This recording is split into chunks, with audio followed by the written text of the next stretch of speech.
पै आगवे या जगाजे विष, ते विष किडे याचे पियुष, आणि जगा गुळसे ते देख, मरण ते या। तो सारे जगत के लिए जो विष होता है वह बचनाक उन कीड़ों के लिए अमृत होता है जो उसे खाकर जीते हैं। और देखो, सारे जगत के लिए जो गुलसे अर्थात मीठा खाद्य पदार्थ होता है वह उन कीड़ों की मृत्यु हो जाती है। म्हणून विहित जे जे आजीणे, फिटे संसाराचे धरणे, क्रिया कठोर तरी तेणे, तेची कीजे। इसलिए जिसके लिए जो जीवन क्रम विहित है, जिसके कारण संसार का कर्ज चुकाया जाता है, उसे वही कर्म कठिन हो तो भी करना चाहिए। येरा पराचारा बरवेया, ऐसे होये टेकलेया, पायांचे चालणे डोया, केले जैसे।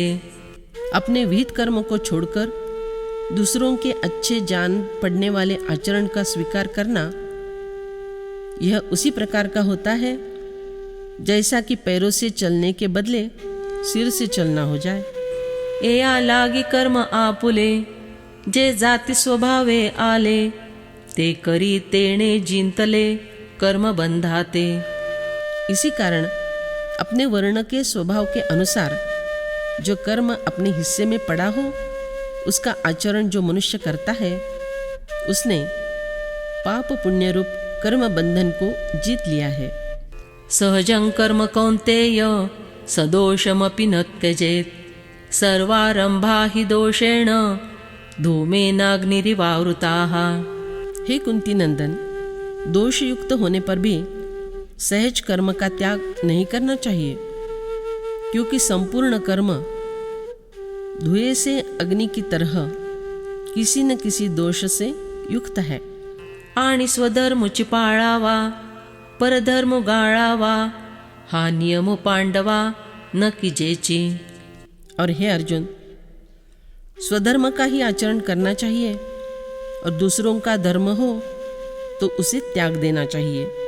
इस नियम का यदि पालन ही न किया जाए तो तरी आत्मा दृष्ट नोहे, तव कर्म करणे काठाये, आणि कर्म तेथ आहे आयासु आधी। तो भी आत्मानुभव नहीं आता, और तब तक कर्म करना क्या कभी बंद हो सकता है? जहाँ कर्म है वहाँ आरंभ में श्रम होते ही है। म्हणून भले तये कर्मी, आयासु जरी उपक्रमी, तरी काही स्वधर्मी दोषु सांगे। इसीलिए किसी भी कर्म में यदि आरंभ में कष्ट होते ही है तो फिर तुम ही बतलाओ कि स्वधर्म के अनुसार आचरण करने में क्या दोष है। अगा उजू वाटा चालावे, तरी पायेची सिणवावे, आडराने धावावे, तरी तेची। अरे, यदि सरल मार्ग से चलना है तो पैरों को ही कष्ट देना पड़ता है, और यदि टेढ़े मेढ़े मार्ग से दौड़ना है तो भी पैरों को ही कष्ट देना पड़ता है। पैशिळा का सिधौरिया, दाटणे एकच धनंजया, परिजे जेविता विसावेया, मिळे ते घेपे। हे अर्जुन, देखो, पत्थर अथवा सूखा आटा हो या रोटियां, प्यास लड्डू भूख लड्डू हो, दोनों का बोझ उठाने में कष्ट तो एक समान ही होते हैं, परंतु जिसे जिमने से विश्रांति और समाधान मिलता है वह रोटियों का बोझ ढोना चाहिए। ये रवी कणा आणि भुसा, काढिताही सोसुसरिसा, जेची रांधणे आणि मांसा, तेची हवी। जिसमें दाने लगे हुए हैं ऐसे भुट्टों की फसल और खाली भुट्टों की फसल, इनकी कटाई करने में परिश्रम तो एक समान ही करने पड़ते हैं, और कुत्ते के लिए मांस पकाने के लिए जो परिश्रम करने पड़ते हैं वैसे ही परिश्रम हविष्य अन्न पकाने के लिए करने पड़ते हैं। दधी जळाच्या घुसळणा, सिणू सारिखा विचक्षणा, वाळुवे तिळा घाणा, गाळणे एक। हे सुज्ञ अर्जुन, चाहे दधी हो या चाहे पानी हो, दोनों को मथना हो तो परिश्रम एक समान ही करने पड़ते हैं। कुल्लू में चाहे बालू डालकर पेरा जाए और चाहे तिल डालकर पेरा जाए, परिश्रम एक समान ही करना पड़ता है। पै नित्य होम देयावया, का सैरा आगी सुवावेया, फुंकिता धूम धनंजया, साहणे चिते। हे अर्जुन, चाहे नित्यकर्म रूप हवन हेतु आवश्यक अग्नि और जहाँ चाहे वहाँ आग लगाने के लिए आवश्यक होने वाली अग्नि, दोनों को सुलगाने के लिए फूंकते समय वह धुआं सहन करना ही पड़ता है। धर्मपत्नी आणि धांगडी, पोसिता एकी जरी ओढी, तरी आंगा अपरवडी, का आणावी।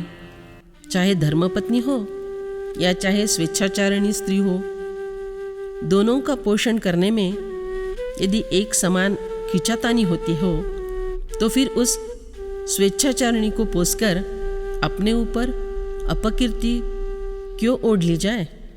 हागा पाठी लागल्या घाई, मरण न चुके चिपाही, तरी समोरिले निकाई, आगळे किजे। क्यों रे, यदि शत्रु को पीठ दिखाकर पीठ पर खाए हुए घाव से मृत्यु टलती ही न हो, तो फिर देखो शत्रु के सामने डटकर खड़े रहने और घाव खाने में और कौन सी विशेष बात हो सकती है। अकुल स्त्री दांडे यांचे गाये, निघाली ही जरी साहे, तरी स्वपती ते वाये, सांडिले की। यदि कोई हीन कुल की स्त्री परद्वारिणी होने पर भी डंडों की मार सहन करती हो, तो फिर उसने अपने पति का नाहक त्याग कर दिया ना। तैसे आवडे ते ही करणे, न निफजे सिणले या उणे, तरी विहितची बारे कोणे, बोले भारी। अरे बाबा, उसी प्रकार तुम जो चाहो वह काम करना यदि कष्ट सहन किए बिना सिद्ध न होता हो, तो विहित कर्म ही कठिन है, ऐसा कौन से शब्दों में कह सकते हैं। वरी थोडेची अमृत घेता, सर्वस्व वेचो का पांडुसुता, जेणे जोडे आयुष्य जीविता, तेची घेणे।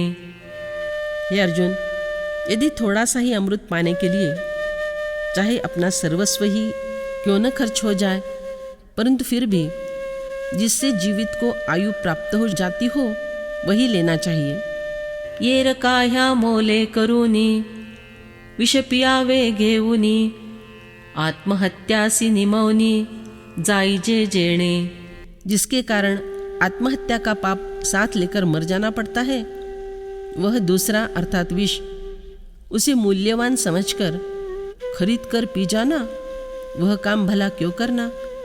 तैसे जाचून या इंद्रिये, वेचून आयुष्याचे दिये, साचिला पापी आन आहे, दुःख वाचुनी।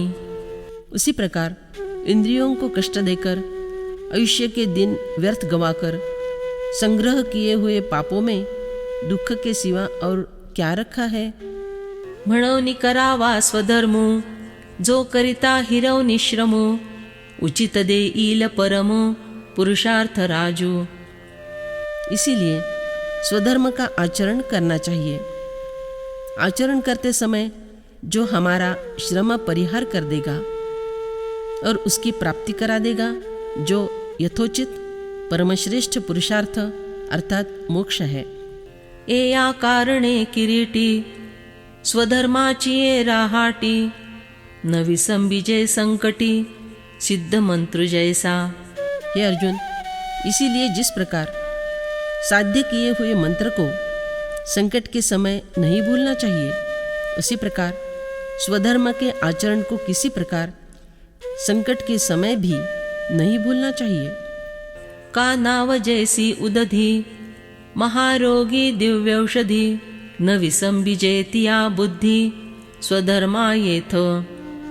जिस प्रकार समुद्र में नाव तथा दुर्धर रोग में दिव्य औषध, इन्हें नहीं भूलना चाहिए, उसी प्रकार यहाँ स्वधर्म को निश्चित रूप से नहीं भूलना चाहिए। मग इयाची गा कपिध्वजा, स्वकर्माची या महापूजा, तो खला ईश तमरजा झाड़ी करी। हे अर्जुन, फिर इसी स्वधर्म रूप महापूजा से संतुष्ट हुआ ईश्वर तमोगुण और रजोगुण का नाश कर देता है। सुधा सत्वाची वाटा आणि आपुली उत्कंठा, भवस्वर्गा काळ कोटा उलंडून टाके।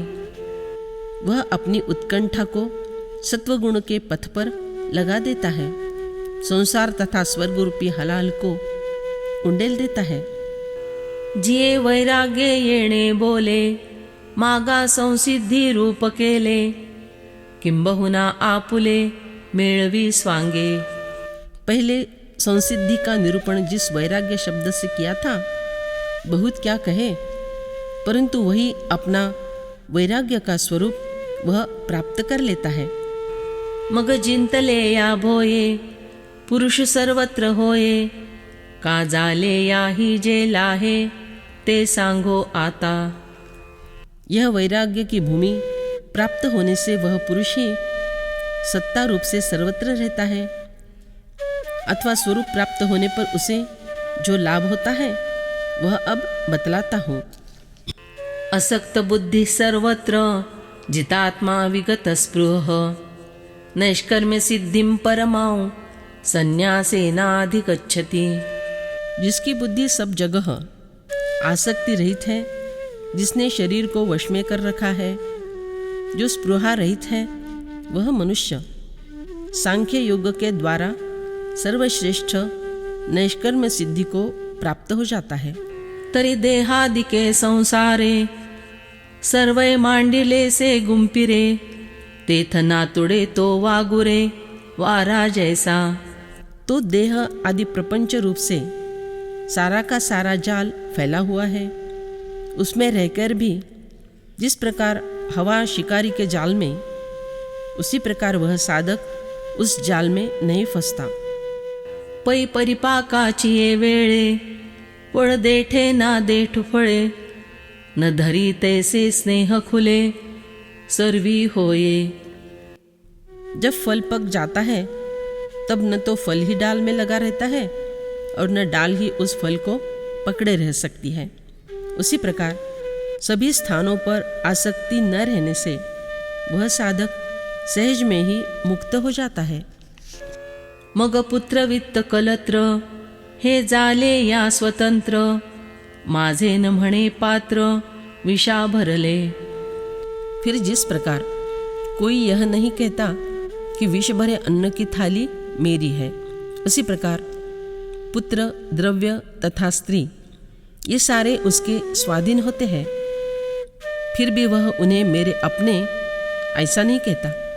हे असो विषय जाती, बुद्धि लिंपैल ऐसी माघुती, पाऊले घेती एकांती हृदयाचारी गे। यह बात रहने दो, तात्पर्य यह है कि समस्त विषयों में उलझ जाऊंगी, इस विचार से उसकी अनासक्त बुद्धि अपने पैर पीछे हटाते हुए हृदय रूपी एकांत में प्रवेश करती है।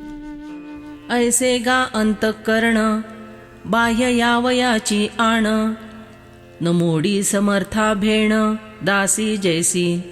अरे इस प्रकार वह बुद्धि किसी दासी के भांति समर्थ के अर्थात आत्मा के डर से बाहर न आने की दी हुई शपथ नहीं तोड़ती। तैसे आहे क्याची ये मुठी, माझी वडे चित्त किरीटी, करुनिया वेधी निहटी आत्मेयाचा। हे अर्जुन, अहिकता के मुट्ठी में रहने वाली चित्त को वह पुरुष अपने स्वाधीन कर लेता है और फिर उसे आत्मा के चिंतन में दृढ़ता के साथ लगा देता है। ते धवा दृष्टा दृष्ट स्पृहे, नियमाते जालेची आहे, आगी दडपिले या धोये राही जय काई। उस समय यह पर लोक संबंधी रहने वाली इच्छा का नियमन करना भी समाप्त हुआ होता है। आग दबोचकर बुझाई जाने पर क्या धुआं बाकी रह सकता है? म्हणोनी नियमिला मानसी, स्पृहान सोसी जाये आपैसी, किंबहुना तो गा ऐसी, भूमिका पावे। इसलिए निग्रह किए हुए मन से सहन न होने के कारण इच्छा अपने आप निकल जाती है। और तो क्या कहूँ, परंतु अरे, उसे इस प्रकार की स्पृहा रहित अवस्था प्राप्त हो जाती है।